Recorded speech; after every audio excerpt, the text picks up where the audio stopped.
নমস্কাৰ ছাৰ বাইদেউসকল, মোৰ নাম কমল পাল আৰু আপোনালোকক মোৰ ইউটিউব চেনেলত স্বাগতম জনাওঁ। ছাৰ বাইদেউসকল, আপোনালোকে যিকোনো গছৰ QR কোড কেনেকৈ জেনেৰেট কৰিব আপোনালোকক মই এই ভিডিঅ'ত দেখাই দিম।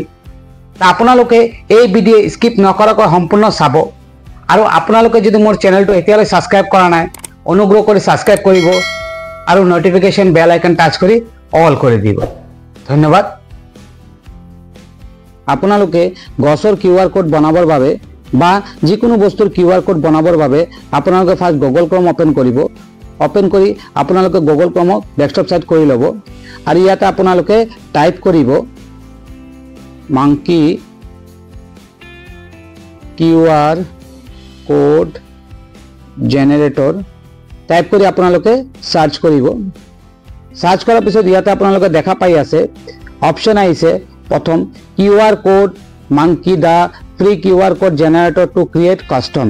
আৰু ইয়াতে আপোনালোকে দেখা পাই আছে এটা সাৰ্কেলত এটা মাংকিৰ ফেস আছে। এই অপচনতে আপোনালোকে ক্লিক কৰিব। তো মই ক্লিক কৰি আছো।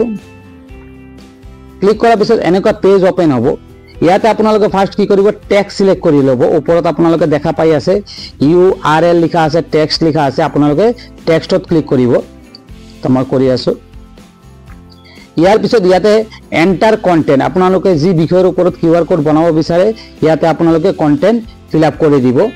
তো মই আগৰ পৰা কপি কৰি ৰাখিছো, ইয়াতে মই পেস্ট কৰি দি আছো। তো মই গছৰ ওপৰত এখন লিখিছিলো, ইয়াতে মই পেস্ট কৰি দিলো। তাৰ পিছত ইয়াতে আপোনালোকে QR কোডৰ কালাৰ সিলেক্ট কৰিব পাৰিব। যেনেকৈ সেট কালাৰ বুলি লিখা আছে তাতে ক্লিক কৰিলে ইয়াতে সিঙ্গেল কালাৰ আছে বা আপোনালোকে দুটা কালাৰ দিব পাৰিব। তাৰ পিছত আছে এড লোগো ইমেজ। ইয়াতে দেখা পাই আছে এড লোগো ইমেজ বুলি লিখা আছে। আপোনালোকে তাতে ক্লিক কৰি আপোনালোকে যিকোনো ইমেজ ইয়াৰ পৰা আপলোড কৰিব পাৰিব। আপোনালোকে যেতিয়া আপলোড কৰিব এই ইমেজ ইয়াতে মাজত শো কৰিব। তো মই এতিয়া ইমেজ ইয়াতে আপলোড নকৰো, জাস্ট দেখাই দি আছো আপোনালোকক। ইয়াৰ পিছত আপোনালোকৰ লিখা হোৱাৰ পিছত ইয়াতে টেক্সটত ঠাইত আপোনালোকে যি বস্তু লিখিব এইখন লিখা হোৱাৰ পিছত ইয়াতে আপোনালোকে দেখা পাই আছে এটা গ্ৰীণ কালাৰ বক্সত লিখা আছে ক্ৰিয়েট QR কোড। আপোনালোকে তাতে ক্লিক কৰিব লাগিব। তো মই ক্লিক কৰিলো।